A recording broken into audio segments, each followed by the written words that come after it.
সেজদা চার প্রকার, খুব ভালো করে খেয়াল করবেন যুবকেরা। একটা সেজদা হলো ফরজ সেজদা, যেটা আমরা নামাজে দিয়ে থাকি। নামাজের দুইটা সেজদা আছে, দুইটা সেজদাই ফরজ। 2 নম্বর সেজদা হলো সাজদায়ে সাহু। যদি কখনো নামাজে কেউ ভুল করে ফেলে, কোনো ওয়াজিব ছুটে গেছে অথবা আগ পিছ হয়ে গেছে, নামাজের ভিতরে থাকাকালীন যদি কারো স্মরণ হয়ে যায়, তখন আমরা ডান দিকে ফিরিয়ে আবার 2টা সেজদা করি। এই 2টা সেজদার নাম সাজদায়ে সাহু, ভুলের সেজদা। কথা বলে এটা কিসের সেজদা? এই ভুলের সেজদা দেওয়া ওয়াজিব। এই সেজদা আরেকটা সেজদা। তাহলে সেজদা কটা হইলো? একটা হলো ফরজ নামাজের সেজদা, এটা ফরজ নামাজের সেজদা। 2 নম্বর ভুলের কারণে নামাজের যে সেজদা দেওয়া হয় অতিরিক্ত, এটা হলো সাজদায়ে সাহু। 3 নম্বর হলো সাজদায়ে তেলাওয়াত। কোরআনে কারীমের প্রায় 14টা জায়গা আছে যেখানে সেজদার আয়াত আছে।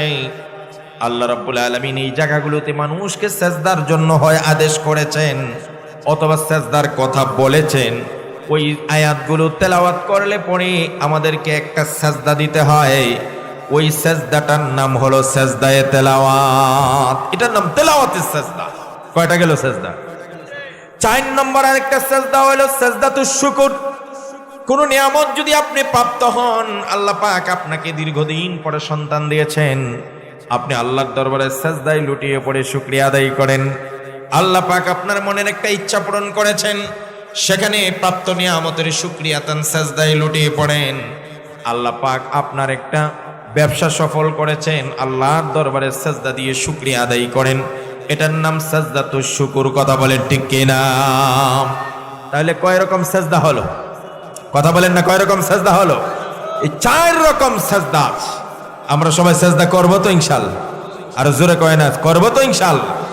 এই সেজদা কাকে করবেন, আপনি কাকে করবেন, এটা আমি আপনার বিষয়। তার আগে শুনেন পৃথিবীর সবাই কাকে সেজদা করে। এই কোরআন আমাদেরকে সাক্ষী দেয়। কোরআনে কারীমে আল্লাহ পাক বলেন, ওয়ালিল্লাহি ইয়াসজুদু মান ফিস সামাওয়াতি ওয়াল আরদি তাওআন ওয়া কারহান ওয়া জিলালুহুম বিল গুদুব্বি ওয়াল আসাল। আসমান এবং জমিনের মধ্যে যত মানুষ আছে, যত জিন্নাত আছে, আল্লাহ রাব্বুল আলামিন বলেন তারা এবং তাদের ছায়া সকাল বিকাল আমার মাওলার দরবারে সেজদা দেয়। সুবহানাল্লাহ।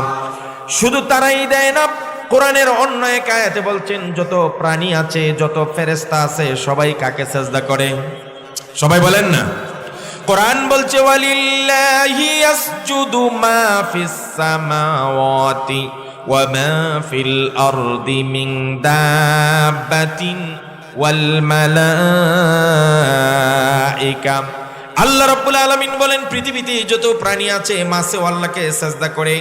আমার জমিনের গরু, ছাগল, মহিষ, হাঁস, সিংহ, বাঘ, ভাল্লুক, যত প্রাণী এবং যত ফেরেশতা আছে সবাই আমার আল্লাহর দরবারে সেজদায় লুটিয়ে পড়ে। সুবহানাল্লাহ। আপনারা সেজদা করেন না, আর যারা করেন তারা ভুল জায়গায় করেন। সেজদা করবেন কাকে? সবাই বলেন না কাকে? সেজদা, সূরা সাজদা। আরে ভাই, সাজদার নামে আল্লাহ কোরআনে একটা সূরাই নাজিল করেছেন, সূরাতুস সাজদা। সেজদা করবেন না? এই মিয়া, সূরা শয়তান 2 বার কান্না করে। শয়তান কয়বার কান্না করে? 2 বার কান্না করে। কয়বার? 1 বার। হাদিস শরীফে আসছে সূরা ফাতিহা যখন নাজিল হইছে, শয়তান কাঁদতে কাঁদতে বেহুশ হয়ে গেছে। সুবহানাল্লাহ বলেন। এজন্য সূরা ফাতিহা আমরা কম পড়ব না, বেশি পড়ব। আর মুসলিমের হাদিস আছে আরেকবার শয়তান কান্না করে, এখনো করে। নবীজি বলছেন তারে কাঁদতে দাও, বেশি করে কান্না করাও। শয়তানকে কান্না করাইতে চান? কথা বলেন না, কে কে চান? হাত উঠান। লিল্লাহি তাকবীর। আন আবি হুরায়রা রাদিয়াল্লাহু তাআলা আনহু قال قال رسول الله صلى الله عليه وسلم। নবীজি সাল্লাল্লাহু আলাইহি সাল্লাম বলেন, ইযা কুরিআ ইবনু আদামা আস-সাজদা ফাসাজাদা। কোন বনি আদম যখন কোরআনে কারীমের কোন সেজদার আয়াত পড়লো, পড়ার পরে সাথে সাথে সেজদা করে ফেললো। বনি আদমরা যখন সেজদার আয়াত পড়ে আর সেজদা করে ফেলে, ইয়াতাজালা শাইতানু ইয়াবকি। শয়তান কাঁদতে কাঁদতে বেহুশ হয়ে উষ্টা খেয়ে পড়ে যায়। আমরা কাঁদতে কাঁদতে বেহুশ হয়ে উষ্টা খেয়ে পড়ে যাই না? ইয়াতাজাল শাইতান ওয়া ইয়াবকি, শয়তান কাঁদতে কাঁদতে বেহুশ হয়ে পড়ে যায় হুমড়িকে যখন বনি আদম সেজদা করে ফেলে। সুবহানাল্লাহ বলবেন না? আপনারা জানেন আপনার সেজদার দাম। এই যুবক ভাইয়েরা, তোমরা যারা দাঁড়িয়ে আছো, বসে আছো, তোমার যে আল্লাহর দরবারে কি দাম, তোমার একটা সেজদার কি দাম। একটা যুবক যখন একবার সেজদায় লুটিয়ে পড়বে, আসমান থেকে যে বৃষ্টি নাজিল হয়, বৃষ্টির ফোঁটা কেউ গুনে শেষ করতে পারে না। তারপরও যদি কেউ গুনে শেষ করেও ফেলে, কিন্তু যুবকের সেজদা দেওয়ার পরে কি পরিমাণ সওয়াব যে হবে, বৃষ্টির ফোঁটা গুনে শেষ করা যায়, যুবকের সেজদার সওয়াব গুনে শেষ করা যায় না। এজন্য আমার যুবক ভাইদেরকে সব সময় পায়ে হাত দিয়ে বলি, আল্লাহর দরবারে একটা সেজদা দাও, কপালটাকে ধন্য করে দাও। শয়তান যখন মানুষ সেজদা করে কাঁদতে কাঁদতে বেহুশ হয়ে পড়ে যায় এবং সে বলে ইয়াকুল ইয়া ওয়াইলা, আরেক রাওয়ায়াতে আছে ইয়া ওয়াইলি, হে আফসোস। আফসোস করতে করতে মাথা থাবড়ায়, বুক থাবড়ায় আর বলে উমির ইবনু আদম বিসসুজুদ, আল্লাহ পাক আদম সন্তানদেরকে সেজদা করার আদেশ দিলেন। ফাসাজাদা, এরা সেজদা করে ফেললো। ফালাহুল জান্নাহ। শয়তান ডাক দিয়া বলে আফসোস, আদম সন্তানদেরকে আল্লাহ সেজদার আদেশ দিলেন, আদম সন্তানরা সেজদা দিয়ে দিল, সুতরাং সে জান্নাতি হয়ে গেল। ওয়া উমিরতু বিসসুজুদি ফাআবাইতু ফালিয়ান্নার, মুসলিমের হাদিস। আর আল্লাহ, শয়তান বলে আল্লাহ আমাকেও সেজদার আদেশ করেছিল, ফাআবাইতু, আমি সেজদা দেই নাই, আমি অস্বীকার করেছিলাম। শয়তানের সেজদার আদেশ করেছিলেন কিনা আল্লাহ?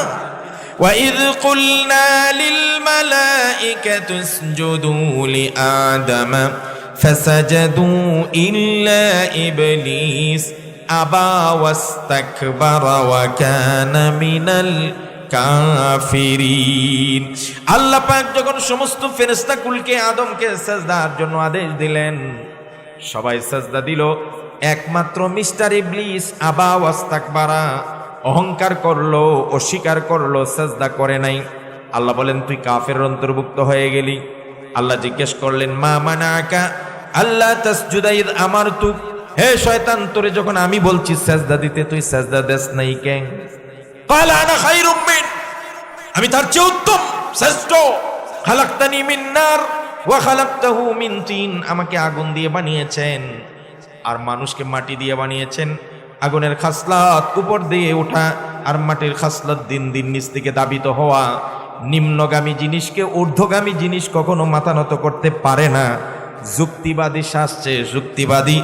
আল্লাহ বলেন ফাহবিত মিনহা ফাইন্নাকা রাজিম, যা এখান থেকে বের হয়ে যা।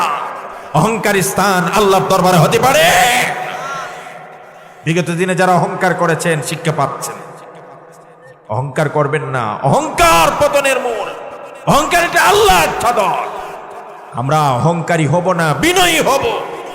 সেজদা করব কাকে? শয়তান বলল বনি আদমকে, আল্লাহ বললেন সেজদা দাও। আল্লাহ বনি আদম সেজদা দিয়ে দিল, জান্নাতি হয়ে গেল। আর আমাকে আল্লাহ বলল সেজদা দাও, ফাআবাইতু, আমি অস্বীকার করলাম, ফালিয়ান্নার, আমার ঠিকানা চিরদিনের জন্য জাহান্নাম হয়ে গেল। কথা বলেন ঠিক কিনা? মুসলমান যুবকরা, আপনাদেরকে আমি লক্ষ্য করি বলি, সেজদা কত বড় একটা দামি আমল, সেজদা কত বড় একটা গুরুত্বপূর্ণ ইবাদত। হাদিস শরীফে নবী করিম সাল্লাল্লাহু আলাইহি ওয়াসাল্লাম বলেন আকরাবু মা ইয়াকুনুল আবদু মির রাব্বিহি ওয়া হুয়া সাজিদুন ফাকসিরুদ দুআ। এগুলো আল্লাহ পাকের নবী বলছেন, তোমরা আল্লাহর নৈকট্য চাও, আল্লাহর কাছে যেতে চাও, আল্লাহর নিকটে যেতে চাও, কি করলে আল্লাহর নিকটে যাওয়া যায়? সুবহানাল্লাহ বলেন।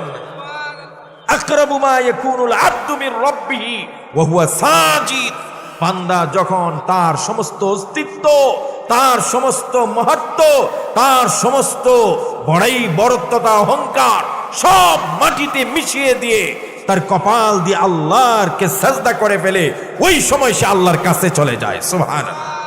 আরো জোরে বলেন না। এই মিয়া, আমরার নাম তো গুলাম, আমরার নাম হতো আব্দ। আব্দ মানে কি? গুলাম না? গুলাম মানে কি? যার কোনো স্বাধীনতা আছে। গুলাম, গুলাম আর উবুদিয়তের মধ্যে এটাই মিল। আপনি আপনার গুলামি প্রদর্শনের জন্য নিজের অস্তিত্ব মালিকের সামনে যত বিলিয়ে দিবেন, তত আপনি শ্রেষ্ঠ গোলাম হতে পারবেন। কথা বলে ঠিক কিনা? আপনি একটা দোকানের কর্মচারী রাখছেন, কর্মচারীকে বলছেন তুই আমার কথা মতো দোকান চালাবি, করবি, এটা করবি, তোরে মাসিক বেতন 20,000। এখন সে 5টা কথার মধ্যে 3টা শুনে আর 2টা শুনে না, চাকর হিসাবে সে ভালো? কথা বলেন না, সে চাকর হিসাবে ভালো? সে যদি তার নিজের সমস্ত অহমিকা অহংকার বিলিয়ে দেয় আর মালিক যা বলে তাই করে, নিজের অস্তিত্বই বিলিয়ে দিল, আপনার সামনে আমার কোনো কথা নাই, আপনি যা বলবেন তাই করব, মালিক বললেন তোর চাইতে শ্রেষ্ঠ চাকর আমি আর কাউকে পাইনি। কথা বলেন ঠিক কিনা? খুশি হয়ে তাকে অনেক কিছু দিয়া দেয়। আল্লাহ রাব্বুল আলামিন হলেন আমাদের মাবুদ, আমরা হলাম তার গোলাম, আমরা হলাম আব্দ, আমরা হলাম দাস। দাসের দাসত্ব প্রমাণের জন্য সবচাইতে শ্রেষ্ঠ আমল হলো নামাজ। নামাজের মতো দাসত্ব প্রমাণের আর কোনো ইবাদত এতটা নাই। দেখেন একটা মানুষ যখন নামাজ পড়ে নিজের পরিষ্কার করে নেয় ওযুর মাধ্যমে, গোসলের মাধ্যমে, এরপরে ভালো কাপড় চোপড় পরে, কারণ আমি আমার মুনীবের সামনে দাঁড়াচ্ছি, সোজা হয়ে দাঁড়ায়, নাড়াচাড়া নয়, বাঁকা তাকা নয়। দেখেন আমার দাসত্ব প্রমাণ করছি, গোলামি প্রদর্শন করছি। আমি সোজা হয়ে স্টেপ দাঁড়াই, চেহারাটা উপর দিকে যদি তাকিয়ে থাকি তাহলে অহংকার বোঝা যায়। এই জন্য দাঁড়ানো অবস্থায় আমরা কোন দিকে তাকাবো? কথা বলেন। এটার কারণ কি? কারণ হলো আপনি যে আল্লাহর সামনে নিজেকে বিলিয়ে দিয়েছেন, এটার প্রমাণ নিজ দিকে তাকিয়ে থাকি। চোখে চোখ রেখে মালিকের কথা বললে কয় বেয়াদব, কথা কয় না। এই জন্য নামাজে দাঁড়াইলাম, সোজা হয়ে দাঁড়াইলাম, কিবলার দিকে দাঁড়ালাম, নজর দিলাম সেজদার জায়গায়, এরপরে আমি হাত উঠাইলাম, মানে কানে ধরলাম। আমাদের পৃথিবীতে কেউ যদি কানে ধরে তার মানে সে সম্পূর্ণ আত্মসমর্পণ করলো। আমরা আমাদের জীবনের শত অহমিকা অহংকার সব বিলিয়ে দিয়ে আল্লাহর দরবারে গোলামি প্রদর্শনের জন্য প্রথমে কি করি? কথা বলেন না কেন? আর জোরে বলেন। গোলামি প্রদর্শন নামাজের চাইতে কোনোটা নাই। এরপরে আমরা হাত বেঁধে বেঁধে থাকি, বসে থাকি। আমরা কোর্টের মধ্যে গেলে হাত জোর করি, আর এখানে হাত জোর নাই, শুধু হাত বেঁধে একবারে দাঁড়িয়ে থাকি, হাত যেন একটু ফাঁকা না থাকে, তাহলে অহংকার বোঝা যাবে। হ্যাঁ, হাতকে জোর করে এইভাবে একবারে লাগিয়ে বসে থাকি, দাঁড়িয়ে থাকি। এরপরে আল্লাহর প্রশংসা করি। দাঁড়ানো অবস্থায় বেশি করে গোলামি প্রদর্শন হয় না, তুমি আবার ঝুঁকো, ঝুঁকলে গোলামি প্রদর্শিত হয়, দাসত্ব প্রমাণ হয়। এর জন্য হাফ ঝুঁকি, হাফ রুকু, রুকু করার পরে সোজা দাঁড়াই না, হয় নাই, এখনো হয় নাই, এখন আমার দাসত্ব 100% প্রদর্শিত হয় নাই। এই জন্য আমরা জীবনের সব বিলীন করে দিয়ে এবার মস্তক, হাত, পা, শরীর, চোখ, কান সব মাটিতে ঝুলিয়ে দেই আর প্রমাণ করি সেজদা দিলাম, মানে 100 ভাগ আপনার দাসত্ব মেনে নিলাম। আপনি যে আমি গোলাম এটা প্রদর্শন করার জন্য, প্রমাণ করার জন্য শ্রেষ্ঠ ইবাদত হলো নামাজ। আর নামাজের মধ্যে সবচাইতে দামি জায়গা হলো সেজদা। এই জন্য নবীজি বলেন আকরাবু মা ইয়াকুনু মির রাব্বিহি, আকরাবু মা ইয়াকুনুল আবদু মির রাব্বি ওয়া হুয়া সাজিদ। বান্দা যখন সেজদায় চলে যায়, আল্লাহর কাছে চলে যায়। আমাদের কোনাবাড়িতে অনেক মারিফতি ভাই আছে, আছে না? ভান্ডারি ভাইয়ারা, এরাদেরকে যদি আপনি প্রশ্ন করেন নামাজ পড়েন না, এটা করেন না, সেটা করেন না, তো আপনাদের মারিফতির উদ্দেশ্য কি? আমরা আল্লাহর নৈকট্য চাই, আল্লাহর মারিফত চাই, আছে না নেই? কথা বলেন না কেন?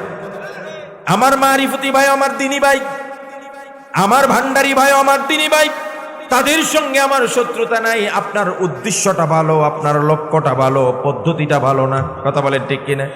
উদ্দেশ্য ভালো না, মনে কি আছে তো আল্লাহ বিচার করবেন, আমি তো জানি না। সে তো বলছে আমরা আল্লাহর মারিফত চাই, আল্লাহর মারিফতের লাইনে ঘুরি, আল্লাহকে কেমনে পাওয়া যায়, আল্লাহর কাছে কেমনে যাওয়া যায়, আল্লাহর নিকটে কেমনে যাওয়া যায়, এটাই তো তাদের উদ্দেশ্য। তাহলে উদ্দেশ্যকে আমি সেলিউট জানাই, উদ্দেশ্য ভালো, কিন্তু পদ্ধতি ভালো না। নামাজ নাই, রোজা নাই, দাড়ি নাই, মুছ নাই, পোশাক নাই, পরিচ্ছন্ন নাই, ওযু নাই, গোসল নাই, নাপাকি অবস্থায় আবে যাবে কাজ করে, এগুলা ইসলামের পদ্ধতি না। এই জন্য আমার মারিফতি ভাইকে বলবো, আমার ভান্ডারি কলিজার ভাইকে বলবো, ভাই আপনার আমার মধ্যে কোনো ভেদাভেদ নাই, তবে আপনার পদ্ধতিটা একটু চেঞ্জ করেন। আল্লাহর নবী বলেছেন যদি আপনি আল্লাহর মারিফত চান, আল্লাহর নৈকট্য চান, আল্লাহর কাছে যেতে চান, পৃথিবীর আর কোনো জায়গায় গেলে এত কাছে যেতে পারবেন না। যে নবীজি বলেছেন সেজদা যখন দিবেন বান্দা সবচাইতে আল্লাহর কাছে চলে যায়। সুবহানাল্লাহ। এই জন্য বিশ্বনবী সাল্লাল্লাহু আলাইহি ওয়াসাল্লাম বলেন ফাকসিরুদ দুআ, হে গোলামেরা যখন সেজদায় যাবে তুমি তো একবার আল্লাহর কাছে গেছো। এই মেয়ে আপনারা যদি বড় স্যারের কাছে কোনো সময় পান, তখন আমরা আমার নিজেদের ব্যথার কথা, নিজেদের অনেক দাবি দাবার কথা বলি না, স্যার অনেক দিন ধরে একটা কথা বলবো সুযোগ পাই না, আজকে যেহেতু সুযোগ পাইছি আপনার কাছে আসার, স্যার আমার প্রমোশনটা অনেক দিন ধরে আটকে রয়েছে, আমাকে দেয় না, আমি তো পুরনো কর্মচারী। তো স্যার কয় যা তোর প্রমোশন দিয়া দিলাম। তাহলে আমরা বড় কারো কাছে গেলে আমরা বিভিন্ন আবদার করি না, কথা কয় না কা, নিজেদের চাওয়া পাওয়াগুলা দাবিগুলা জানাই না। নবীজি বলেন এই গোলামেরা, এই উম্মতেরা, যেহেতু সেজদা দেওয়া মানি কার কাছে চলে যাওয়া, কথা বলে না, আরো জোরে বলেন। কথা জোরে বলেন না কেন আপনারা, না হইলে মনোযোগ হবে না। Attention please. আল্লাহ নবী বলছেন বান্দা যখন সেজদা যায় সবচাইতে কাছে আল্লাহর চলে যায়। সুবহানাল্লাহ। তাহলে আল্লাহর কাছে গিয়ে আপনি কি করবেন? নবীজি বলেন ফাকসিরুদ দুআ, ওই সময় যা চাওয়া পাওয়া আছে সব আল্লাহর কাছে জানাও। সুবহানাল্লাহ বলেন। চাও বেশি করে, দোয়া করো, ওই সময় আল্লাহর কাছে বলো। নফল নামাজের মধ্যে সেজদায় আপনি চাইবেন আল্লাহ দীর্ঘদিন যাবত আমি একটা পেরেশানি নিয়ে আছি, আল্লাহ আপনি তো পারেন সমাধান করতেন। আল্লাহ রাব্বুল আলামিনের নবী বলেন ইদাস্তানতা ফাস্তাইন বিল্লাহ ওয়া ইযা সাআলতা ফাসআলিল্লাহ। ও বান্দা, চাইবি যখন আল্লাহর কাছে চাও, আর সাহায্যের দরকার হলে আল্লাহর কাছে সাহায্য চাও। আমাদের বোকা মানুষগুলা চায় কার কাছে জানেন? শাহজালালের মাজারে গিয়ে চায়, শাহপরানের মাজারে চায়, খাজা বাবার কাছে চায়, অমুক বাবা তমুক বাবা, লেংটা বাবা, জট বাবা, কত বাবার কাছে গিয়া চায়। আরে বোকা, তুমি যার কাছে চাচ্ছ সে কার কাছে চায়? কথা কয় না। মানুষ কয় না খাজা মেরা মতলব কো পুরা কর, ও খাজা আমার সব চাহিদা পুরা করে দাও। তো আমি জিজ্ঞেস করি খাজার চাহিদা পুরো করে কে?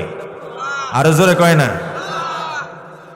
আল্লামা মরহুম দেলোয়ার হোসেন সাইদি সাহেব, আওয়াজের জগতে তিনি আমার আইডল। আমি ছোটবেলা থেকেই তার ওয়াজ শুনতাম বেশি বেশি। তার উপস্থাপনা, তার বাচন ভঙ্গি, তার শুদ্ধ উচ্চারণ আমাকে সবসময় আকৃষ্ট করত। এই জন্য ওনাকে আমি সবসময় ফলো করতাম, আর মনে মনে বলতাম স্বপ্ন যদি দেখি কোনোদিন তাহলে বড় স্বপ্নটাই দেখব, এই ছোটখাটো স্বপ্ন দেখে লাভ নেই। 100 টাকা যদি আব্বার কাছে চান তাতে অন্তত 20 টাকা তো পাইবেন, আর আপনি চাইলেনই 10 টাকা, তো পাইবেন নি 100 টাকা। তাহলে আমি আল্লাহর কাছে কইছি আল্লাহ বড় জনের মতো বানায় দেন, তাহলে ওনার মতো না হইলো ওনার 5% পাইলেও আমি ধন্য। কথা কণ্ঠে কিনে। তাহলে আল্লামা মরহুম দেলোয়ার হোসেন সাইদি সাহেবের এক জায়গায় বলেন, দিল্লির শাহী রাস্তায় রাজপথে এক লোক সারা জীবন ভিক্ষা করতেছে, খালি কয় মানুষে 2-4 পয়সা দেন দেন দেন। তো একদিন এক ভদ্রলোক বললো, আরে ভাই তুমি সারা জীবনই দিল্লির রাজপথে ভিক্ষা করতেছো, এই 2-4 পয়সা দিয়ে তোমার কিছুই হয় না, এক কাজ করো। তখনকার মুসলিম শাসক ছিলেন মুসলমান, সম্ভবত জাহাঙ্গীর অথবা আরো কেউ হইতে পারে, আদার্স আমার নামটা মনে নাই। বাদশার কাছে যাও, বাদশার কাছে গিয়ে যদি চাও আর উনি যদি মুট করে কিছু দিয়া দেয় তাহলে আর জীবনে ভিক্ষা করা লাগবে না। এখানে এত মানুষের কাছে না চাইয়া বাদশার কাছে চাও না। এখন সে কয় না আমি যাবো না, কেমনে যাবো? তো অনেক জোরাজুরি করে তারে পাঠাইছে, লাইন গার্ড করেই দিছে। এখন গেছে বাদশার ঠিক খাসমহলে। তো খাসমহলের দেওয়ালের বাহিরে থেকে এই ভিক্ষুক শুনতে পায় ওই বাদশায় সেজদায় পড়ে কান্না করতেছে আর আল্লাহর কাছে দোয়া করতেছে, রব্বুল আলামিন আমি দিল্লির বাদশা নই, দয়া করে আপনি আমাকে বাদশাহী দিয়েছেন, আমার কিছুই নাই, আমি ফকির, আমি এতিম, আমি মিসকিন, আমি নিঃস্ব, আমি দুর্বল। আপনি কিছু দেন বিদায় আমি পাই, আপনি ইজ্জত দিছেন বিদায় আমি ইজ্জত পাই। ওগো আল্লাহ, আপনি না দিলে আমি কোথায় পাবো? আজকে যদি আপনি আমাকে ক্ষমতাচ্যুত করে দেন, কালকে আমি পথের ভিখারি হয়ে যাব। আজকে যদি আপনি আমার সব সম্পদ নিয়ে যান, কালকে আমি নিঃস্ব আর অসহায় হয়ে যাব। সুতরাং আল্লাহ আপনি আমার প্রতি নারাজ হবেন না, আমাকে দেন। চায় কার কাছে? এই বাদশা কার কাছে চায়? এখন এই ভিখারির কথা শুনে কি এর বাদশার কাছে চাইবো? চলে আসছে, এই ভাই আপনি আমারে কার কাছে পাঠাইলেন? সে আমাকে দিবে, সেই তো আরেকজনের কাছে চায়। সে যদি আরেকজনের কাছ থেকে চেয়ে আনে তাহলে আমি তার কাছে চাইবো কেন? বাদশা যার কাছ থেকে চেয়ে আনে আজকের থেকে আমি ওনার কাছেই চাইবো, আল্লাহর কাছে আমি চাইতে চাই। চাইবেন কার কাছে? ইযা সালতা ফাসআলিল্লাহ, যদি চাও আল্লাহর কাছে চাও। ওয়া ইযা ইসতাআনতা ফাসতাইন বিল্লাহ, আর যদি সাহায্যের দরকার হয় কার কাছে চাইবেন? সন্তান দরকার কার কাছে? আর জোরে কয় না, আমাদের বোকা মানুষগুলো, বিশেষ করে আমাদের মা বোনরা সহজ সরল, মাজারে গিয়ে সন্তান চায়, বাবার কাছে সন্তান চায়। বাংলার জমিনে এমনও রিপোর্ট এসেছে, অনেক ভণ্ড প্রতারকদের কাছে বাবার নাম ধরে এরা সন্তানের জন্য যায়, সেখানে ওই বাবা তাকে আকাম করে দেয়। কথা বলে ঠিক কিনা? আর জোরে বলেন ঠিক কিনা? সন্তান দেওয়ার মালিক কে? পৃথিবীর কোন মানুষ সন্তান দিতে পারে না। কোরআন খুলেন না, কোরআন পড়বেন। লিল্লাহি মুলকুস সামাওয়াতি ওয়াল আরদি ইয়াখলুকু মা ইয়াশা ইয়াহাবু লিমান ইয়াশাউ ইনাসাও ওয়া ইয়াহাবু লিমান ইয়াশাউ যুকুর আও ইউযাফফিজুহুম ذكرانا وإناثا ويجعل من يشاء عقيما। আল্লাহ রাব্বুল আলামিন সব কিছুর একচ্ছত্র মালিক।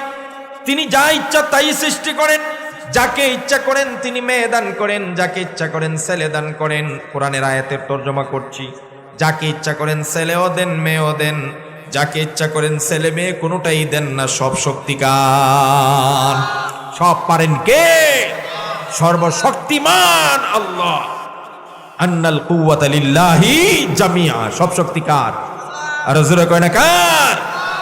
মানুষ আজকে শক্তি দেখায়, ক্ষমতা দেখায়। আরে বেটা তুই কি ক্ষমতা দেখাবি? খুলিকাল ইনসানু দাঈফ। আমি তো কোরআনে বিশ্বাস করি মানুষকে অত্যন্ত দুর্বল করে বানাইছে। খুলিকাল ইনসানু দাঈফ। রাতের আধারে, অন্ধকার রজনীতে, বাগান অথবা জঙ্গলের ভিতরে যদি রাত 2টার সময় কেউ হেঁটে যায়, যত বীর বাহাদুর হোক, শুকনো গাছের পাতা মরমর শব্দ শুনে লাফ দিয়ে ওঠে। কথা কয় না কান?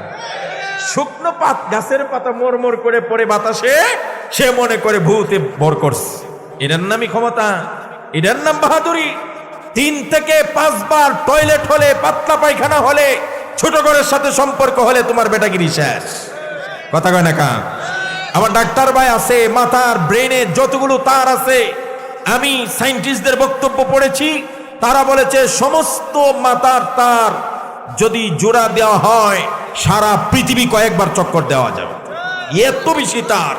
সে আল্লাহ যদি একটা তার রে একটু ড্যামেজ করে দেয়, চাপ দিয়ে দেয়, বন্ধ করে দেয়, বিচ্ছিন্ন করে দেয়, তোমার মতো বীর বাহাদুর লুঙ্গি খুলে রাস্তায় নেংটার উলঙ্গ হয়ে ঘুরবা। কথা কোন ঠিক কিনা? তোর আমার বড় করার দরকার কি? কোনো ভয় নাই। ভয় করবো একজনকে, তিনি কে? আর জোরে বলেন। জীবন দিতে পারেন যিনি, নিতে পারেন যিনি, তাকে ভয় করেন। আন্নাল কুওয়াতা লিল্লাহি জামিআ, সব ক্ষমতা কার? সার্বভৌমত্বের মালিক কে? গণতন্ত্রের সাথে ইসলামের সংঘর্ষের জায়গাটা এটাই। গণতন্ত্র মনে করে সার্বভৌমত্বের মালিক জনগণ, আর ইসলাম বলে সার্বভৌমত্বের মালিক কে? ওয়ালিল্লাহি মুলকুস সামাওয়াতি ওয়াল আরদ, আসমান জমিনের সব কিছুর একচ্ছত্র মালিক একজন, তিনি কে? এই জন্য নবীজি সাল্লাল্লাহু আলাইহি সাল্লাম বলেন, সন্তান দরকার হয় আল্লাহর কাছে চাও, ব্যবসায় উন্নতি করতে চাইলে আল্লাহর কাছে চাও, সুস্থতার নিয়ামত চাও, আল্লাহই দিবেন। কোরআন আমাকে শিক্ষা দিয়েছে, বেশি বেশি কোরআন পড়বেন। আল্লাযী হুয়া ইউতঈমুনি ওয়া ইয়াসকিন ওয়া ইযা মারিদতু ফাহুয়া ইয়াশফিন। ওই আল্লাহ যিনি আমাকে খাওয়ান, ওই আল্লাহই আমাকে পান করান, আর আমি যখন অসুস্থ হয়ে যাই আমাকে সুস্থ করেন কে? কোরআন বলছে ওয়াসজুদ ওয়াক্তারিব, trusted and draw near to আল্লাহ। সেজদা দাও আর আল্লাহর কাছে চলে যাও। সুবহানাল্লাহ, কত সুন্দর কথা বেটারা। আল্লাহ পাক বলছেন ওয়াসজুদ, সেজদা দাও, আর ওয়াক্তারিব, নিয়ার টু আল্লাহ, আল্লাহর কাছে চলে যাও। সুবহানাল্লাহ। আল্লাহর কাছে যেতে চান, পৃথিবীর ভণ্ডামির কোনো দরকার নাই, সোজা সেজদা দেন আল্লাহর কদমে, একবারে আল্লাহর কাছে চলে যাবেন। সুবহানাল্লাহ বলেন। হযরত মাদান ইবনে আবি তালহা আল-ইয়ামারি রাদিয়াল্লাহু রাহিমাহুল্লাহু তাআলা বলেন, আমি রাসূলুল্লাহর একজন গোলাম ছিলেন হযরতে সাবান মাওলা রাসূলিল্লাহ। হযরতে সাবান ছিলেন রাসূলুল্লাহর গোলাম। হযরত মাদান বলেন, আমি সাওবানকে বললাম, কোন আমল করলে জান্নাতে যাওয়া যায়, কোন আমল করলে আল্লাহর কাছে প্রিয় হওয়া যায়, আমাকে বলবেন কি? হযরতে সাওবান চুপ থাকলেন। দ্বিতীয়বার আমি আবার বললাম, ও রাসূলুল্লাহর খাদিম, ও রাসূলুল্লাহর গোলাম, আপনি তো রাসূলুল্লাহর সংস্পর্শ পেয়েছেন, নবীজির কাছ থেকে অনেক কিছু শিখেছেন। কোন আমলটা করলে জান্নাত পাওয়া যায় আর কোন আমল আল্লাহর কাছে বেশি প্রিয় আমাকে বলবেন কি? তারপরও তিনি চুপ। তৃতীয়বার আবার বললাম, আমাকে এমন একটা আমল বাতলিয়ে দেন যে আমলটা করলে আমি জান্নাতে যেতে পারবো আর আল্লাহর কাছে প্রিয় হয়ে যাব। 3 নম্বর বার বলার পরে তিনি বললেন, আমিও একই প্রশ্ন জনাবে মুহাম্মদ সাল্লাল্লাহু আলাইহি সাল্লাম কি করেছিলাম। আমিও নবীজিকে জিজ্ঞেস করছিলাম, ইয়া রাসূলুল্লাহ, কোন আমল করলে আল্লাহর প্রিয় হওয়া যায় আর কোন আমলে আল্লাহ জান্নাতে চলে যাওয়া যায়? সুবহানাল্লাহ। নবীজি সাল্লাল্লাহু আলাইহি সাল্লাম আমাকে বলছেন, আলাইকা বিকাসরাতিস সুজুদি লিল্লাহ। নবীজি সাল্লাল্লাহু আলাইহি সাল্লাম আমাকে জানিয়ে দিলেন, ওরে সাওবান, বেশি বেশি করে আল্লাহকে সেজদা করো, বেশি বেশি করে আল্লাহকে সেজদা করো। আলাইকা বিকাসরাতিস সুজুদি লিল্লাহ ফাইন্নাকা লা তাসজুদু ইল্লা রাফা'াকা আল্লাহু বিহা দারাজা ওয়া হাত্তা আনকা বিহা খাতিআ। নবীজি বলছেন, তুমি একটা সেজদা দিবে, একটু মর্যাদা তোমার উপরে উঠে যাবে, আরেকটা সেজদা দিবে, আরেক স্তর উপরে উঠে যাবে। ও দুনিয়ার মানুষগুলো, যদি আল্লাহর কাছে সম্মানিত হতে চান, আরশ পর্যন্ত যদি মর্যাদা আপনার পৌঁছতে চায়, প্রতি সেজদা দিবেন একটা করে ডিগ্রি আপনার বাড়তে থাকবে। দুনিয়ার মানুষ এসএসসি পরীক্ষা দিলে 4 ডিগ্রি অর্জন হয়, এইচএসসি দিলে আরেকটা হয়, বিএ দিলে আরেকটা হয়, এমএ দিলে আরেকটা হয়, অনার্স করলে আরেকটা হয়, মাস্টার্স করলে আরেকটা হয়। আর নবীজি বলেন, একটা সেজদা দিবায় তোমার মর্যাদা 1 ডিগ্রি বেড়ে যাবে, আরেকটা সেজদা দিবায় আরেক ডিগ্রি বেড়ে যাবে। যত সেজদা তত মর্যাদা। পৃথিবীতে যারা আল্লাহর খাস গোলাম হয়েছে, আল্লাহর ওলিয়ে পরিণত হয়েছে, এদের সেজদার তুলনা বেশি ছিল। বিশেষ করে শেষ রজনীর সেজদা বেশি করেছেন। কথা বলেন ঠিক কিনা? সেজদার কত দাম! আরেকজন সাহাবীর কথা শোনাই, রাবিয়া ইবনে কাব আল আসলামি রাদিয়াল্লাহু তাআলা আনহু বলেন, আমি নবীজিকে সারাদিন খেদমত করতাম, নবীজির সাথে সাথে থাকতাম, আর যখন রাতের বেলায় নবীজি ঘুমিয়ে যেতেন, আমি নবীজির দরজায় পড়ে থাকতাম। সুবহানাল্লাহ। হযরত রাবিয়া বলেন, নবীজিকে সারাদিন খেদমত করতাম, রাতের বেলা বিশ্বনবী ঘুমিয়ে যেতেন, দরজা লাগিয়ে ঘরে থাকতেন, আর আমি নবীজির দরজায় পড়ে থাকতাম।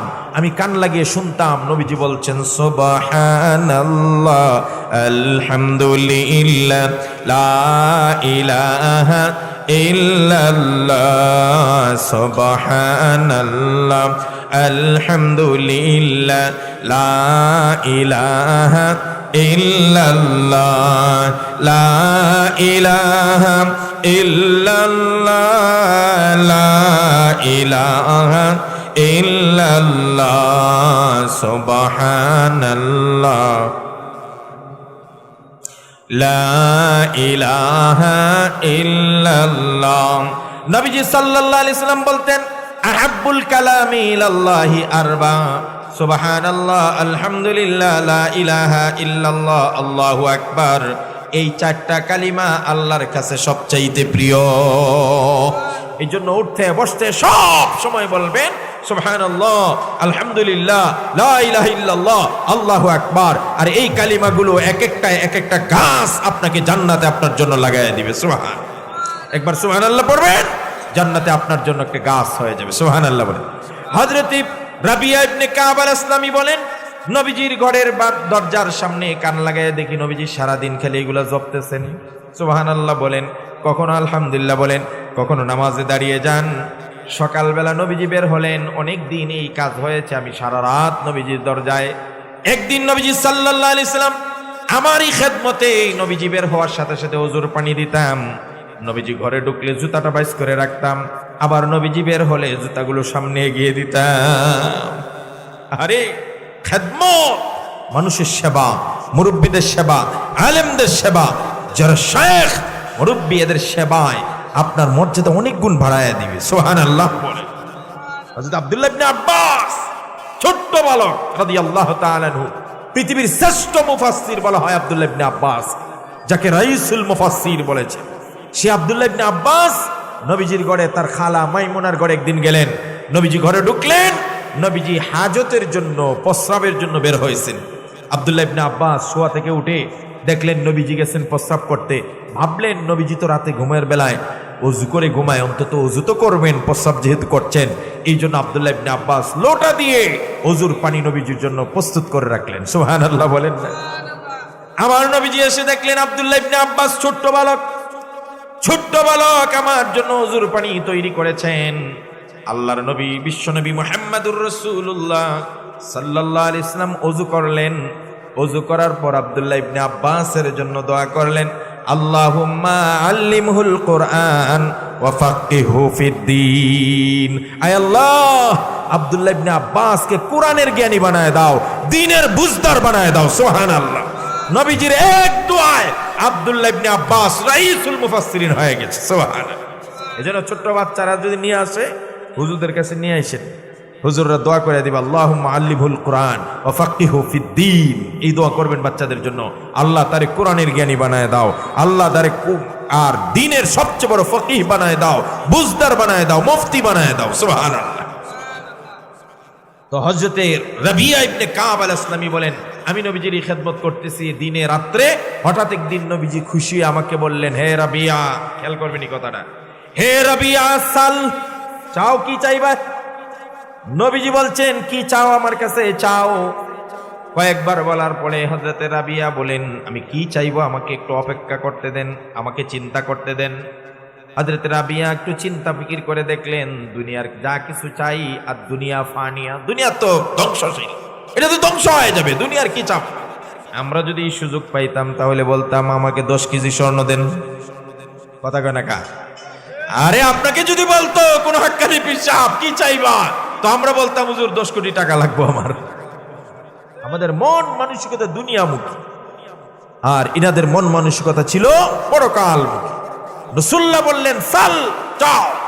হযরত রাবিয়া বলেন, চিন্তা করলাম কি চাবো, দুনিয়ার যা চাইবো তো সব ধ্বংস, সব রেখে যেতে হবে, এজন্য চাইবোটা কি? হযরত রাবিয়া চিন্তা ফিকির করে বললেন, হুজুর, ইন্নী আসআলুকা মুরাফাকাতাকা ফিল জান্নাহ।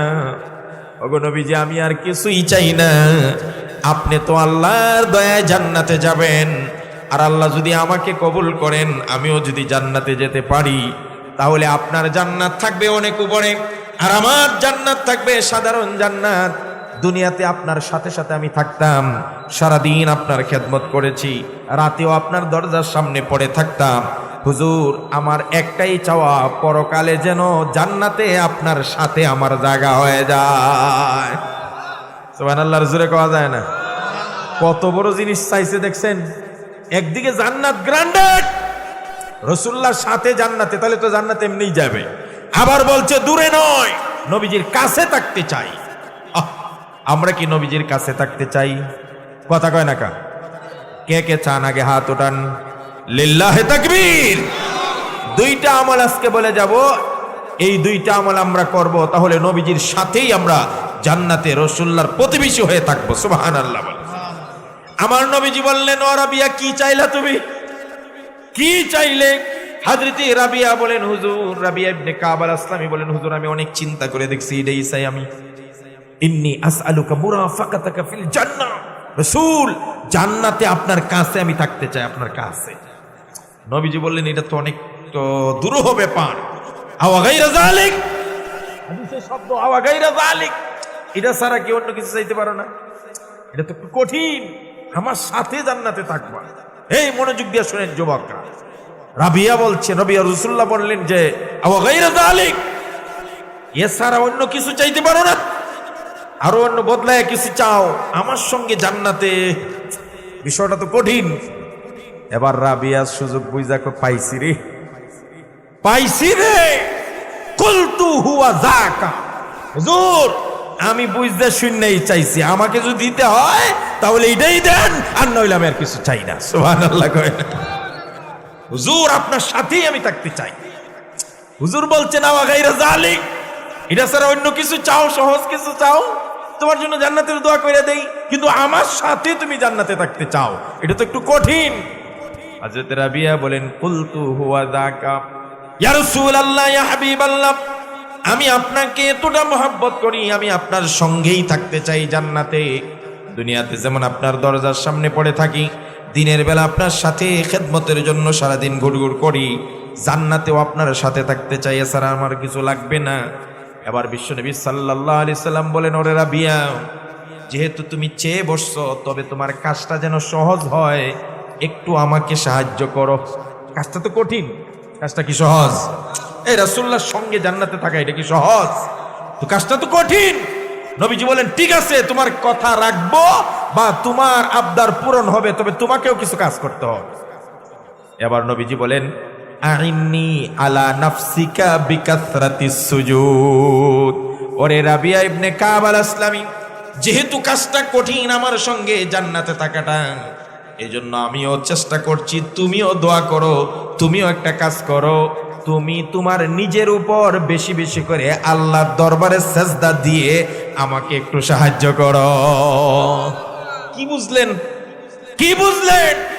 বেশি বেশি করে আল্লাহকে সেজদা দিবেন, নবীজির সঙ্গে জান্নাতে আপনার প্রতিবেশী হয়ে যাবে। সুবহানাল্লাহ। রাসূলুল্লাহ বললেন, রাবিয়া, তুমি যদি বেশি বেশি করে সেজদা দাও তাহলে আমার জন্য কাজটা সহজ হবে। সুবহানাল্লাহ কয় না? এই জন্য আমরা সেজদা কম করব না বেশি করব? আরো জোরে বলেন, আরো জোরে বলেন। দুনিয়ার মুসলমান ভাইরা আমার খুব খেয়াল করে শুনবেন, কিয়ামতের কঠিন ময়দানে আল্লাহ রাব্বুল আলামিন যখন হাসরের মাঠ কায়েম করবেন, আল্লাহ সুবহানাহু ওয়া তাআলা কোরআনে কারিমে বলছেন, ইয়াউমা ইউকশাফু আন সাকিন ওয়া ইউদউনা ইলাস সুজুদি ফালা ইস্তাতিউন খাশিআতান আবসারুহুম তারহাকুহুম যিল্লা ওয়া কাদ কানু ইউদউনা ইলাস সুজুদি ওয়া হুম সালিমুন। কিয়ামতের কঠিন ময়দানে সাত প্রকাশ করা হবে, এর ব্যাখ্যা আমি একটু পরে করতেছি। কিয়ামতের দিন আল্লাহ বলবেন, আমাকে সেজদা করো, ফালা ইস্তাতিউন। একদল নাফরমান ওই দিন আল্লাহকে সেজদা করতে পারবে না। আমি এখানে একটু আগে বলছিলাম সেজদা না করার পরিণতি কি হবে। আল্লাহ রাব্বুল আলামিনের ভয়ে নিজেকে অপদস্থ মনে করে নিচের দিকে তাকিয়ে থাকবে। আল্লাহ বলবেন, কিয়ামতের দিন আজকে তুই সেজদা করতে পারিস না, দুনিয়ার জমিনে সুস্থ ছিলে তুই আমাকে সেজদা করস নাই। ও দুনিয়ার যুবকেরা, খুব মজার একটা হাদিস শুনেন। আবুল্লাহ সামারকান্দি তার তাফসীরের মধ্যে লিখেছেন, হযরত আবু দারদা এবং আবু মুসা দুইজনই হাদিসটা বয়ান করেছেন। রাসূলুল্লাহ সাল্লাল্লাহু আলাইহি সাল্লাম বলেন, কিয়ামতের মাঠ যখন হয়ে যাবে, হাসরের মাঠ কায়েম হয়ে যাবে, ওই সময় আল্লাহ বলবেন একটা ঘোষণা দিয়ে, তোমরা যার যার প্রভু, যার যার মাবুদ, যার যার উপাস্যের কাছে, যার যার যে যাকে উপাস্য মনে করতে দুনিয়াতে তার কাছে চলে যাও। যে যারে পূজা করতে হয়, যে যাকে উপাসনা করতে হয়, যে যার গোলামি করতে, যে যাকে সেজদা করতে, যে যার কাছে নতি স্বীকার করতে, যে যার কাছে মস্তক অবনত করতে, সে তার কাছে চলে যাও। কার কাছে চলে যাও? এ দুনিয়ার যুবকরা, কার কাছে মস্তক অবনত করো, কাকে সেজদা করো, কাকে পূজা করো, কাকে মাবুদ বানো, কাকে উপাস্য বানো। কিয়ামতের দিন কিন্তু তোমার উপাস্যের কাছে তোমাকে যেতে হবে। আল্লাহর পক্ষ থেকে ঘোষণা করা হবে, যাও যার যার মাবুদের কাছে চলে যাও। এবার যে যাকে মাবুদ মানত, অগ্নি পূজারীকে অগ্নির কাছে চলে যাবে। চন্দ্রকে যারা মাবুদ মনে করে সাজদা আর পূজা করত, তারা চন্দ্রের কাছে যাবে, কেউ সূর্যের কাছে যাবে, কেউ ঠাকুরের কাছে যাবে, কেউ ভগবানের কাছে যাবে, কেউ ঈসার কাছে যাবে, কেউ মারিয়ামের কাছে যাবে, কেউ আবার উজাইরের কাছে যাবে। বিভিন্ন জনের কাছে যাবে।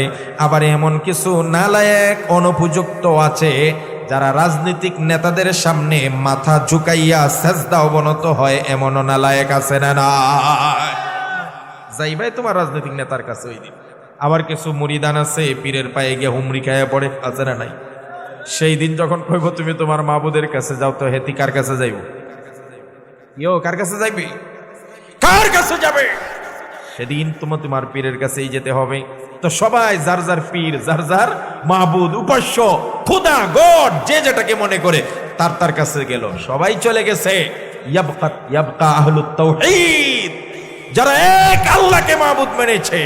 ও আমার দুনিয়ার যুবকরা, তোমাদের জন্য আমি সুসংবাদ দেই, এক আল্লাহকে যারা মাবুদ মেনেছে, আল্লাহকে যারা সেজদা করেছে, আল্লাহকেই যারা উপাস্য মেনেছে, এরা শুধু বাকি আছে, এরা কারো কাছে যায় না। এরা কারো কাছে যায় না, কারণ এরা ঠাকুরের কাছে যায় নাই, এরা দুর্গোৎসবে যায় নাই, এরা বিভিন্ন কালী পূজা, ওই পূজা, সেই পূজা, কোনো পূজায় যায় নাই। এ যুবক, যদি তুমি কালী পূজা, দুর্গা পূজা, অমুক পূজা, তমুক পূজা, বিভিন্ন ধর্মীয় অনুষ্ঠানে যাও, সাবধান। আর ওই দিন যদি তোমাকে কালী মার কাছে যেতে হয়, দুর্গা মার কাছে যেতে হয়, তাহলে তোমার জীবন ধ্বংস। কথা বলে ঠিক কিনা? আমাদেরকে অনেক গল্প শোনানো হয়েছে, ধর্ম যার যার, উৎসব সবার, বলছেন। কথা বলেন না কেন? ধর্ম যার যার, উৎসব সবার হবে কেন? ব্যবসা যার, মুনাফা তার, চাকরি যার, বেতন নাকি আমাদের দেশে চাকরি করে একজনের বেতন সবাই কারাকারি করে নিয়ে যায়, যে উৎসব হয়েছে রে, অমুকে মাস শেষে 50,000 টাকা পাইছে, আয় আমরা সবাই মিলে কারাকারি করে নিই। হয় এটা? কথা কয় না কা? ভোট আর ম্যান্ডেট যে পাবে ক্ষমতায় সে যাবে। কথা কোন ঠিক কিনা? ও বুঝছি তো, ইদানিং তো ভোট আর ম্যান্ডেটের দরকার হয় না, এই জন্যই বলছে যে ধর্ম যার, উৎসব সবার না। আমি আমার বাবাকে নিয়ে স্যাটিসফাই। আমার বাবা আছে না নাই? কথা বলেন না কেন? আমার বাবা আছে না নাই? আমি অন্যের বাবা যত সুন্দর হোক, যত ধনী হোক, যত শিল্পপতি হোক, আমি আমার অন্যর বাবাকে বাবা ডাকবো না। আমি আমার জন্মদাতা বাবাকে বাবা ডাকবো। সে ফকির হোক, লেংরা হোক, আতর হোক, কানা হোক, দরিদ্র হোক, যারা নিজের বাবা রেখে এরাই অন্যের উৎসবে যেতে পারে। কথা বলে ঠিক কিনা? সাইয়্যিদুনা ওমর রাদিয়াল্লাহু তাআলা আনহু বলছেন, বিধর্মীদের পূজা মণ্ডপে যখন পূজা হয় তাদেরকে পূজা করতে যাও, এটা তাদের ধর্মীয় উৎসব, আমাদের কোনো আপত্তি নাই। তারা এই দেশে তাদের উৎসব পালন করুক, তারা যত পারে মূর্তি বানাক, এটা তাদের বিষয়। কিন্তু কোনো মুসলমান অন্য কোনো পূজা মণ্ডপে যাবে না। কারণ উমর বলেছেন, যেই সময় পূজা মণ্ডপে পূজা হয় ওই সময় আল্লাহর সঙ্গে শিরিক হয়, আল্লাহ গজব নাজিল করে। কথা বলে ঠিক কিনা? আরেকটা কথা আরো ভয়ঙ্কর বলেছে, মুসলমানের দেশে বসে কত ভয়ঙ্কর কথা বলেছে। এবার আপনাদের মনে আছে কিনা স্মৃতি, আমি একটু নাড়াচাড়া করি। এবার গজে চড়ে দুর্গা মা এসেছে। কিসে চড়ে? কথা কয় না কা? গজে চড়ে দুর্গা মা এসেছে, এই জন্য ফসল এবার ভালো হবে। কথা বুঝেও নাই, নাউজুবিল্লাহ। এই মিয়ারা, দুর্গা মা আর গজে চড়ে আসলেই ফসল ভালো হয়। ফসল দেওয়ার মালিক এরা কেউ? ফসল দেওয়ার মালিক কে? আরো জোরে কন্যা, আরো জোরে বলেন। ওয়ায়ারযুকু মাইয়াশাউ বিগাইরি হিসাব, তিনি হিসাব ছাড়া রিজিক দান করেন। কে দান করেন? এই কথা বলার মাধ্যমে পরিষ্কার শিরিক করলেন। আল্লাহ হলেন রিজিক দাতা, জমিনের ফসল দিবেন আল্লাহ। যদি কোনো গজে চড়ে দুর্গা মা আসলে ফসল ভালো হবে, এই কথা কেউ বিশ্বাস করে, খোদার কসম বেঈমান হয়ে যাবে। কথা বলেন ঠিক কিনা? মিয়ারা, ওই সময় কথা বলেছি, ভয় করবে তো একজন, কি করবো, তিনি কে? আরো জোরে বলেন। এই দুর্বল ঈমান নিয়া বাঁচা যাবে না। তো কিয়ামতের মাঠে, হাসরের মাঠে যে যার খোদা আছে তার খোদার কাছে চলে যাবে। বাকি থাকবে ইনশাআল্লাহ সুম্মা ইনশাআল্লাহ একত্ববাদ, তাওহীদবাদ, ইমানদার মুসলমান যারা আল্লাহকে সিজদা করেছে, আল্লাহকে বিশ্বাস করেছে। রিজিকের মালিক আল্লাহ, হায়াতের মালিক আল্লাহ, ইজ্জতের মালিক আল্লাহ, বাঁচানোর মালিক আল্লাহ, সুস্থ করার মালিক আল্লাহ, সন্তান দেওয়ার মালিক আল্লাহ, ফসল দেওয়ার মালিক আল্লাহ, গজব দেওয়ার মালিক আল্লাহ, গজব থেকে বাঁচানোর মালিক আল্লাহ, বৃষ্টি দেওয়ার মালিক আল্লাহ। তারাই কেবল সেদিন বাকি থাকবে, আর সবাই যার যার 2 নম্বর খোদার কাছে চলে যাবে। কথা কোন ঠিক কিনা? ইনশাআল্লাহ আমরা সবাই দিন থাকবো আহলে তাওহীদ, একত্ববাদী মুসলমান। এবার আল্লাহ জিজ্ঞেস করবে, এই তোমরা কি কোনো খোদা নাই? তোমরা যাও না কে তোমাকে খোদার কাছে? তোমরা তোমাদের মাহবুদের কাছে যাও না কে? এবার একত্ববাদ মুসলমান যারা আল্লাহকে সবসময় বিশ্বাস করেছে, আল্লাহর কদমে সিজদায় লুটিয়ে পড়েছে, এই মানুষগুলো বলবে, মা নারা রাব্বানা, আমরা তো আমাদের আসল খোদাকে দেখতেছি না। আমরা যারে খোদা বানতাম, আমরা যাকে সিজদা দিতাম, আমরা যাকে রিজিকের মালিক, হায়াতের মালিক মনে করতাম, আমরা তো আমাদের আল্লাহকে দেখতেছি না, আল্লাহকে দেখতেছি না। এবার আল্লাহ রাব্বুল আলামিন বলেন, তোমাদের আল্লাহ কেমন, তোমরা চিনো কি? জিজ্ঞেস করবে হাসরের মাঠে, তোমরা কি তোমাদের আল্লাহকে দেখেছো? বলে না, আমরা কোনোদিন দেখি নাই। আমাদের আল্লাহকে চিনি, তবে বলে কেমনে চিনবা, দেখোই তো নাই। এবার ওই আহলে তাওহীদ একত্ববাদী মুসলমানরা বলবে, লা শিবহা লাহু ওয়ালা ওয়াজিরা লাহু ওয়ালা নাযীরা লাহু ওয়ালা মিসলা লাহু ওয়ালা মাসিলা লাহু ওয়ালা মিসালা লাহু ওয়ালা মুমাসিলা লাহু। আল্লাহ আমাদের এমন আল্লাহ যার কোনো সাদৃশ্য নাই, তার দৃষ্টান্ত নাই, উপমা নাই, মতো নাই, ন্যায় নাই, প্রতিদ্বন্দ্বী নাই, কুফুওয়ালা, নিদ্দালা, দিদ্দালা, এমন আল্লাহই তো আমাদের আল্লাহ সুবহানাল্লাহ। এবার আল্লাহ রাব্বুল আলামিন ফায়ুকশাফু নূরুল হিজাব, আল্লাহ রাব্বুল আলামিন হিজাব সরিয়ে দিবে, আল্লাহর নূরের তাজাল্লিকে প্রকাশ করবে। সুবহানাল্লাহ কয় না? আর জোরে কর, ইন্না কুন্না না'বুদুহু ফিদ দুনিয়া। ওই আল্লাহ কোথায় যে আল্লাহকে আমরা দুনিয়াতে ইবাদত করতাম, সেই দিন আল্লাহর নূরের আত্মপ্রকাশ করবে। ওইটাই ইয়াউমা ইউকশাফু আন সাকির, তাফসীর করেছেন তাফসীরে কুরতুবীর মধ্যেই। বান্দারা যখন কোথায় যাবে না, আল্লাহ পাক তার নূর প্রকাশ করে দিবেন, সাথে সাথে বান্দারা ফায়াখিরুনা সুজ্জাদা, সাথে সাথে আল্লাহকে দেখা মাত্র সেজদায় লুটায় পড়বেন। এর মধ্যে যারা বাকি ছিল এরা আবার দুই ভাগ। কয় ভাগ? এক ভাগ সেজদা দিতে পারবে, আরেক ভাগ সেজদা দিতে চাইছে কিন্তু সেজদা দিতে পারে না। কোরআনে কারীমের ব্যাখ্যায় বলেছেন, হাদিস শরীফে, তাদের পিঠটা 500টা রডের মতো এইভাবে সোজা হয়ে থাকবে। এরা সেজদা দিতে চাইবে কিন্তু ঝুঁকতে পারবে না, বাঁকা হতে পারবে না। এবার আল্লাহ পাক রব্বুল আলামিন বলবেন ওই কোরআনের ওই আয়াতটা, ইয়াউমা ইউকশাফু আন সাকিন ওয়া ইউদআউনা ইলাস সুজুদি فلا يستطيعون خاشعة أبصارهم ترهقهم ذلة وقد كانوا يدعون إلى السجود وهم সালিমুন। আল্লাহ রাব্বুল আলামিন বলবেন, দুনিয়ার মধ্যে তোমরা বড় সুস্থ ছিলে, ভালো ছিলে, ওই দিন তোমাদেরকে সেজদা করার জন্য আহ্বান করা হয়েছে, তোমরা সেজদা করো নাই, যেই কারণে তোমাদের পিঠটা রডের মতো সোজা বানায় দিলাম, তোমরা ঝুঁকতে পারবে না, তোমরা সেজদাও দিতে পারবে না। ওই দিন তারা অপদস্থ, অপমানিত হয়ে নিচের দিকে তাকিয়ে থাকবে। হে যুবকরা, যদি কিয়ামতের মাঠে আল্লাহর নূর দেখার পরে সেজদা করে ভাগ্যবান হতে চাও, তাহলে দুনিয়াতে বেশি বেশি করে সেজদা লাগাও। কোরআনে কারীমের মধ্যে ইবাদুর রহমান, রহমানের বান্দার 3 নম্বর গুণ বলেছে, যারা রাত্রিবেলা রাত্রি যাপন করে মাওলার দরবারে সেজদা অবনত হয়ে সুবহানাল্লাহ। আমরা সেজদা করব কার কাছে? কাকে সেজদা করব? কম না বেশি? আরো জোরে বলেন, কম না বেশি? আমি 2টা আমলের কথা বলছিলাম না, যে নবীজির কাছে প্রতিবেশী হয়ে দুনিয়া জান্নাতে আমরা থাকতে চাই। এর জন্য কয়টা আমল দরকার? একটা তো বলে ফেলছি, সেজদা কম না বেশি? আরো জোরে বলেন, এই কম না বেশি? আর একটা আমল বলে আমার কথা শেষ। ঠিক 12টার ভিতরে সব শেষ হয়ে যাবে, বেশি রাত নয়। রাসূলুল্লাহ সাল্লাল্লাহু আলাইহি ওয়াসাল্লামের একটা হাদিস শুনেন, ওই আমলটা বলছি। নবীজির কাছে জান্নাতে থাকতে চাই। আল্লাহর নবী বলেন, আনা ওয়া কাফিলুল ইয়াতীমি ফিল জান্নাতি কাহাতাইন। নবীজি বলেন, আমি এবং এতিমের জিম্মাদার যে গ্রহণ করবে, এই লোক জান্নাতে এত কাছে থাকবে 2টা আঙ্গুল যত কাছে। সুবহানাল্লাহ। যারা এতিমের জিম্মাদার নিবে, জিম্মাদারি নিবে, দেখভাল করবে, সাহায্য করবে, এরা জান্নাতে নবীর এত কাছে থাকবে 2টা আঙ্গুল যত কাছে। সুবহানাল্লাহ বলেন, আর জোরে বলেন না সুবহানাল্লাহ। তাহলে আমরা সেজদা কম দিব না বেশি দিব? রাসূলুল্লাহর সাথে জান্নাতে থাকতে হইলে সেজদা কম না বেশি? আর ইয়াতিমের পাশে দাঁড়াতে হবে তো ইনশাআল্লাহ। আর জোরে বলেন ইনশাআল্লাহ।